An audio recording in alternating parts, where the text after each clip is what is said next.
హైదరాబాద్లో జరిగే సభలు, హైదరాబాద్లో జరిగే బహిరంగ సభలు,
ముఖ్యంగా రైతాంగానికి సంబంధించినటువంటి మంజూరు చేస్తానని చెప్పి ప్రకటించాడు. నిరుద్యోగులైనటువంటి వాళ్ళందరికీ ఇళ్ల కాలనీలు ఇస్తాననేటువంటిది చెప్పాడు, ఉద్యోగాలు ఇస్తాననేటువంటిది చెప్పాడు. కార్మికులైనటువంటి వాళ్ళందరినీ రెగ్యులరైజ్ చేస్తాను, కాంట్రాక్ట్ కార్మికుల్ని, అట్లాగే వాళ్ళ వేతనాలు పెంచుతాననేటువంటి చెప్పాడు. ఇట్లా 6 గ్యారంటీలు ఇచ్చి 6 గ్యారంటీల్ని నేను అధికారంలోకి వచ్చిన తర్వాత 100 రోజుల్లోనే దీన్ని అమలు చేస్తానని చెప్పి ప్రకటించడం జరిగింది. 100 రోజులు కాదు, 14 నెలలు గడిచిపోయాయి. అయినా ఏ ఒక్క గ్యారంటీని కూడా ఈ ప్రభుత్వం అమలు చేసేటువంటి స్థితిలో లేదు. ఇట్లాంటి స్థితిలో రేవంత్ రెడ్డి నువ్వు ఇచ్చిన హామీలు ఏమయ్యాయి? నువ్వు ప్రజల్ని మోసపుచ్చావు, దగా చేశావు. ఇప్పటికైనా ఈ 6 గ్యారంటీలను అమలు చేస్తావా లేదని చెప్పి సిపిఎంఎల్ న్యూ డెమోక్రసీ తమ ఉద్యమ కార్యక్రమాన్ని చేపట్టింది.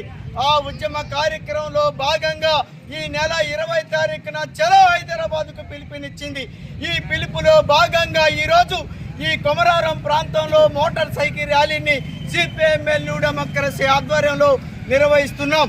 ఈ గ్యారంటీని అమలు చేయకుండా అప్రజాస్వామికంగా వ్యవహరిస్తున్నాడు రేవంత్ రెడ్డి ప్రభుత్వం. 6 కాదు 7వ గ్యారంటీని కూడా ఇస్తున్నాను.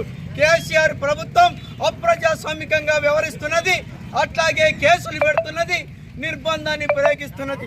కాబట్టి నా ప్రభుత్వం వస్తే నా పరిపాలనలో కేసులు ఉండవు, నిర్బంధం ఉండదు అనేటువంటి చెప్పాడు. కానీ ఆదివాసీల మీద దాడులు జరుగుతున్నాయి, అక్రమ కేసులు పెడుతున్నారు, మేధావుల్ని అరెస్టులు చేస్తున్నారు, జైళ్లలో పెడుతున్నాడు, పూటకప్పు ఎన్కౌంటర్ చేస్తున్నాడు.